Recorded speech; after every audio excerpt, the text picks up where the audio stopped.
Saya mendirikan yayasan itu adalah karena kami tinggal di sini 15 tahun yang lalu, belum seheboh sini ya, BSD. Kami itu kalau pagi jalan-jalan ke kampung.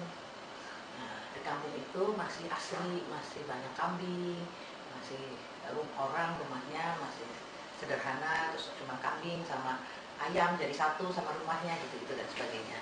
Kemudian kami banyak dapat bantuan dari kampung itu, adalah pembantu rumah tangga saya sampai sekarang masih ada di sini. Kemudian tukang sapu jalanan saya, semuanya orang dari kampung sana. Nah, kemudian ketika Andi Mauya mulai membuat Kick Andy dan banyak membantu masyarakat seluruh Indonesia, kemudian dia berpikir, kenapa ya kita sendiri berdua tidak punya yang lingkungan di depan rumah kita. Tapi kan enak kalau pakai Kick Andy, masa nyumbang di kampung sendiri gitu ya, jeruk gitu katanya. Sehingga kami membuat yayasan sendiri. Ada nama lain dari kupu-kupu, padanannya kupu-kupu ya. Ada yang bilang, saya nggak tahu, tapi yang saya bayangkan ya kupu-kupu gitu. Tapi ternyata ada, itu kan kupu-kupu yang kecil, ada yang bilang kupu-kupu yang besar. Apapun ceritanya, sebetulnya kupu-kupu. Kupu-kupu, kalian cuma tahu bermetamorfosis.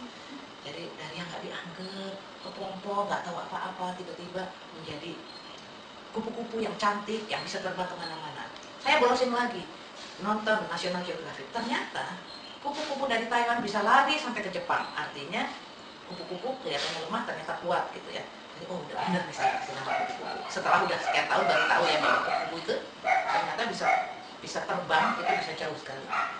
Saya berharap dari kampung ini juga suatu saat akan ada, bukan cuma jadi RT, bukan jadi RW, bukan cuma jadi lurah, siapa tahu jadi pemimpin ya. Pasti visinya mencerdaskan bangsa. Yang misinya adalah ini loh, anak-anak di kampung itu kebanyakan, saya tidak bilang ada yang sekarang sudah mulai ada sarjana-sarjana anak-anak seperti kalian ya, tapi kebanyakan mereka menikah di usia muda. Kenapa? Karena keadaan mungkin ini loh, pikiran mereka ngapain sih sekolah tinggi-tinggi, toh akhirnya ngurusin rumah. Itulah yang ingin saya sampaikan kepada mereka, bahwa kalian boleh menikah tapi jangan berhenti belajar gitu. Istimewanya ada hari khusus untuk musik, hari khusus untuk bahasa Inggris gitu ya. Mungkin kalau di sekolah lain sekalian digabungkan sebagai mata pelajaran, kalau di kami nggak ada hari khusus. Sebetulnya cuma 30.000 per bulan.